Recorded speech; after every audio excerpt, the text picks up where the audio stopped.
жұмыс күндері. Жәбірленушінің анасы баласын дұрыс емдемегендіктен амнезия болып деп арыз жазды. Қызметке деген адалдық. Сіздің ойыңызша біз сол жерде атақ дәрежені ойлап тұрды дейсіз бе? Араларыңыздағы бір дәрігер өз беделіне сеніп, соқыр тәуекеліне барған. Беймәлім кедергілермен. Сонда мен бар, екеуміз үшін кешірім сұрайын.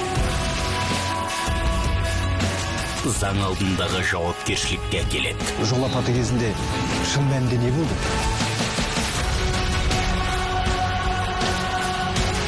Бірақ ақиқат біреу ғана. Хаттама бойынша оған тыйым салынған. Босқа сөйлеп тұра берсек, рақымнан шынымен де айырыламыз. Жанталас телехикаясы ұлттық арнада.